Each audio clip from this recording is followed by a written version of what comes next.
مدعونا جمهورية فيدرال الصومالية محمد عبد الله فرماجو. أهلا وسهلا. بسم الله الرحمن الرحيم.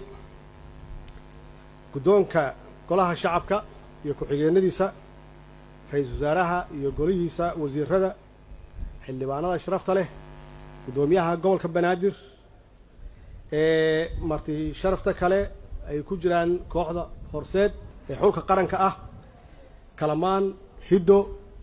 كوحدة الموسيقى نوتو ميسا فنانين تدان يرضى هيد ونوه هيستي كلي وحنكون السلام عليكم ورحمة الله وبركاته. الله ما هله الحمد لله وعاوة هالكن سوق هاي كياني أنه عافمات قبله وحا وقدوميها كتجي حيرتانك كالفديان سي سوا بقى هان وحوها إن حفلة كفتنا ودتكو دي إسكا كفاحان سيدا داركتينو موسيقى هذا دقيسين إني سياسيين تمرك هلا إني سيريس هاين أو هذا لسعلو حيرنا أيوه ولا قلبي حيرنا أيوه أو واحد بلقاه الله أيوه أو عادي إسكادك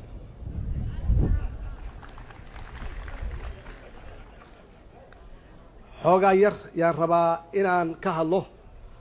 إن كالفديجي هذا أفرتي بلودان صودا فني وحي عن كبرني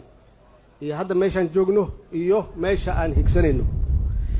وحن هكسنينا سنة كان إنه إلهي نوجد يجو سنة ونكسن أو خير قبه إنه إلهي نوجد يجو سنة عن كشقين دبوجيسين تا ومدة صوماليات إنه إلهي نوجد يجو سنة دبوديس وعن ذلك نسنه إنه إلهي نوجد يجو سنة دبو حرينا وعن ذلك كحرينه قولوا إن كان شيادين تا والشباب كا markaan leeyahay dib u heshiisiin waa wax ugu muhiimsan oo ummadeena iyo shacabkeena ay naga sugayaan waxa ugu horeeya dib u heshiisiin dhexdeena horta inay ka bilaabato waxaan rabaa inaan idin sheego oo xaqiiqo ah aqalka sare iyo golaha shacabka waxa loo baahan yahay dib u heshiisiintooda inaan bilaawno haduu Ilaahay yiraahdo waxaan hayaa warqad ee aqalka sare soo direen oo ay joojiyeen wada shaqeynta golaha shacabka sidii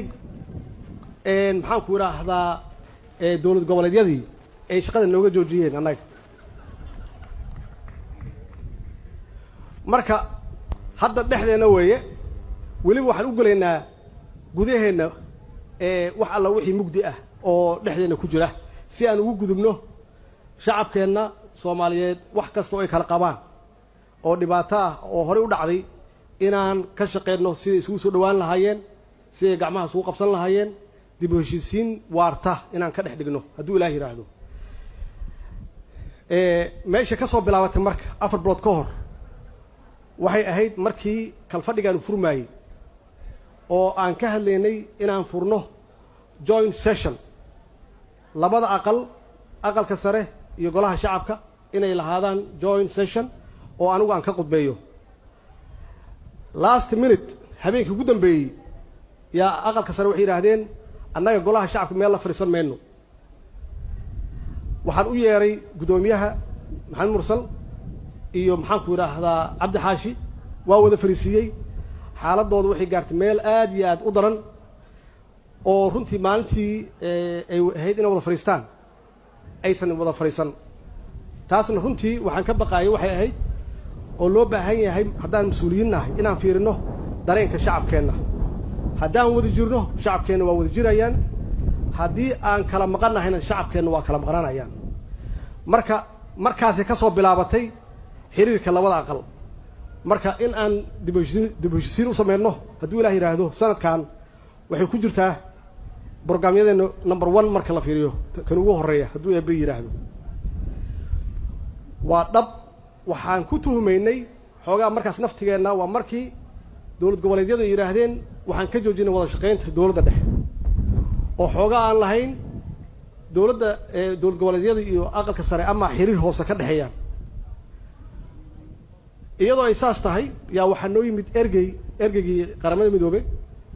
oo isaga naftigiisu runtii aad iyo aad uga walwalsanaa xaaladaas kala taagnaanshaha ah oo aan u sharaxnay aan ku niri Soomaali haddaan nahay annaga heshiina dhexdeena intii rabtaan ugu qaadato ma ogolin inay cidna soo fargeliso inkastoo iyagu ay mar walba qabeen daraf saddexaad inuu soo galo annagana mar walba ku diidanayn maxaa yeelay waxaan ogahay intii rabta ha qaadato haddaan nahay Soomaali halka anagu nagu jira annagaana heshiinayna cid isku kay khasbaysa ma laha cid damaanad noo kala saxiixaysan ma laha haddii damaanad macno leedahay horaan oo kala saxiixay waliina dhibkii wali qaar kamid waa taagan yahay marka waxay ku qorxoon tahay annaga dhexdeena inaan damaanad isku noqono oo dhexdeena aan ka heshiino cid walbana aan u sheegno annaga iska leh hawlaheena annaga heshiinayna annaga waala ah taasa keentay ninkaas odaga markaan si fiican ugu sharaxnay dhaqanka Soomaalida iyo waxaan higsanayno iyo waxaan doonayno waa tuu safar galay uu yiri Muqdisho Soomaaliya maaha Soomaaliyana Muqdisho maaha arintaas arin aan ka caroonay ahayd oo aan wanaagsanayn oo si xoojinaysa runtii difference-ga farqiga u dhaxeeya dawladda dhexe ama dawladda federaalka iyo dawladda goboleedyada haddaba intaas waxaa ka dambeeya hadalkayaan kusoo gabagabeynaya taas intaas waa macluumaadkii guud iyo waxa ummadda inaga sugayso oo ah annaga in laga sugaayo inaan dadkeena isu keenno koow annaga aan iska bilaawno dhexdeena wax alla wixii farqiga oo nagu kala dhex jira inaan annaga dhexdeena iska daaweyno iyadoo ay saas tahay yaa waxaa maqasheen wax la yidhahdo mooshin oo qayb ka mid ah khilaafaadkan haysta mooshinkaasi wuxuu ahaa runtii mid xoogaa yar ummadda Soomaaliyeed argagax galiyay annagoo dhanaan runtii aan la yaabnay inkastoo hadda meel fiican aan taagannahay oo aan ka soo gudubnay oo sidii anigu aan sheegayo ahayd annaga dhexdeena inaan ka heshiinayno wax walbaba oo dhexdeena yaalla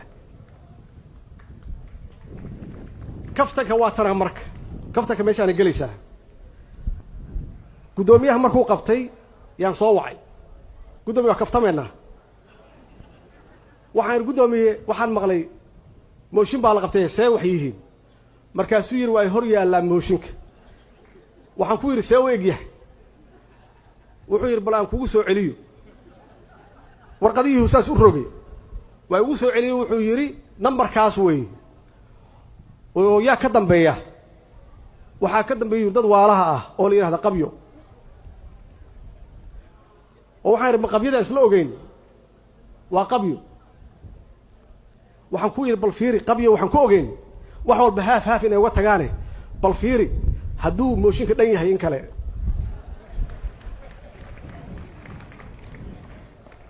dib uu fiiriyay wuxuu arkay saxiixiyo la saxiixay 2017 tuhunka la qabana uu yahay dhamaadka 2018 waxaan ku yiri marka haddee see isu waafaqaysaa wuxuu yiri waxay arkayeen wax soo socda sanadka bacdi waxaan ku yiri khalad kalma ku jiraa waa isla ognahay waxa laga yaabaa qabyo badan ee meesha ku jirteen waa fiiri wuxuu yiri saxiixa waxa ka maqan dateski oo waxaan ku yiri see dateski qofku uu ku iloobi hadduu qofka saxiixay see ku iloobi waqtiga uu saxiixay waxaan ku yiri haye maxaa kale oo ku jira wuxuu yiri dad kale oo waxa jira oo xanuunsan oo dibadaha jira oo aan ka warqabin waxaan ku yiri marka waayahay gudoomiye maxay tahay waxaan see wax u jiraan motive muxuu yahay maxaa laga danleeyahay waxaan ilaa waaba sheegtay waa qabye wuxuu yiri hore wuxuu yiraahdeen qabye ninkeeda dhameystira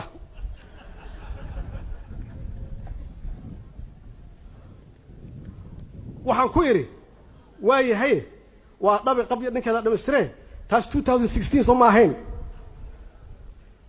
wuxuu yiri maya waa 2019 waayahay maxay rabaan marka ma weydiis waa weydiiyo yiri waxay rabaan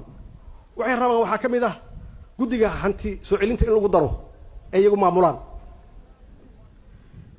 inay ka shaqeeyaan soo dhawaanshaha shacabka iyo dawladda inay dhamaystir ku sameeyaan wax alla wixii heshiisyo hore u jiray in maxaan ku rahdaa kanaalkan sheegay ayaan dhaweyd oo wabi ka soo fatahay in la furo oo beerta loo daayo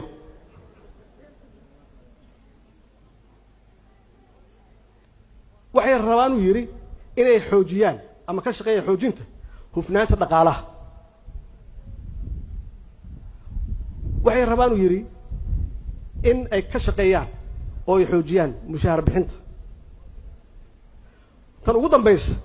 waxay rabaan inuu yidhi inay sharafka ummadda Soomaaliyeed soo celiyaan waa mahadsantihiin wassalaamu calaykum waraxmatullaahi wabarakaatuh